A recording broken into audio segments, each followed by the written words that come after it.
Hello, my friends. I'm Rony. Many people feel confused about their English. They listen to English videos. They watch movies.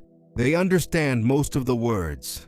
But when it is time to speak, nothing comes out. This situation feels frustrating. You start questioning yourself. You think something is wrong with you? But the truth is different. Understanding English and speaking English are two separate abilities. One does not automatically create the other. Understanding happens quietly.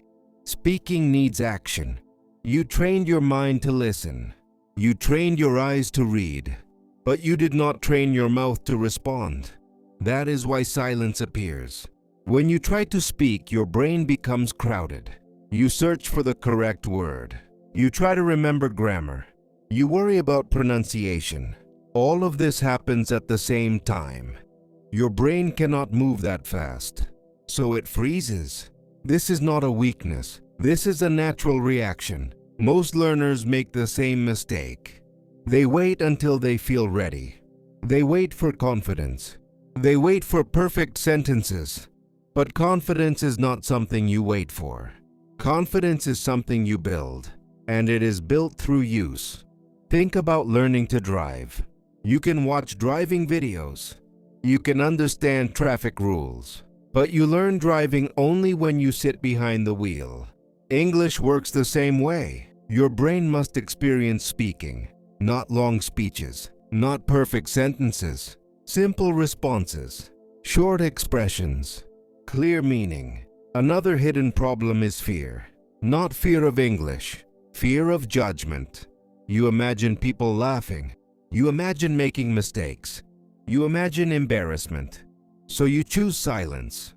Silence feels safe, but silence also stops progress. Speaking broken English is better than speaking nothing, because broken English still communicates. Communication is the goal, not perfection. Fluent speakers were once slow speakers. Confident speakers were once afraid speakers. The only difference is practice. English does not improve by thinking. English improves by doing. Slowly, daily. Honestly, this is where real change begins. Many learners believe their problem is vocabulary. They say, "I don't know enough words." But this is not completely true. Most people already know many words. They just cannot access them when speaking. This happens because of mental overload. When you try to speak English, you do too many things at once. You think about meaning. You think about grammar. You think about tense. You think about pronunciation. You think about how you sound. Your brain is not designed to handle all this together. So instead of speaking, you pause. Instead of pausing, you stop. And finally, you stay silent. This silence slowly becomes a habit. Another major issue is internal correction. You start a sentence in your mind, then you cancel it. You start again, then you cancel again. You want the sentence to sound perfect. But perfection blocks progress. Fluency does not come from perfect sentences. Fluency comes from continuous sentences. A wrong sentence spoken is more useful than a perfect sentence kept inside your head. When you speak, even with errors, your brain learns how to respond. Your mouth learns how to move. Your confidence learns how to grow. There is also a timing problem. You try to speak too fast. You rush because you are nervous. Speed creates mistakes. Mistakes create fear. Fear creates silence. Slow speech breaks this cycle. When you slow down, your brain feels safe. Your thoughts become clearer. Your words come out naturally. Slow English is not weak English. Slow English is controlled English. Another mistake learners make is comparing themselves with others. You hear fluent speakers, you hear native accents, and you feel small. But comparison is unfair. You are comparing your beginning with someone else's middle. Every speaker has their own journey. Every learner has their own pace. Your job is not to sound perfect. Your job is to be understood. Clear English is better than fancy English. Simple words are stronger than complex words. If people understand you, you are succeeding. Speaking is a physical skill. Just like writing or swimming, you cannot master it by watching. You must move your mouth. You must create sound. Silence does not train speech. Speaking does. Even talking alone is powerful. Your brain does not know if someone is listening or not. It only knows you are using the language. This is how barriers start breaking. This is how speaking becomes possible.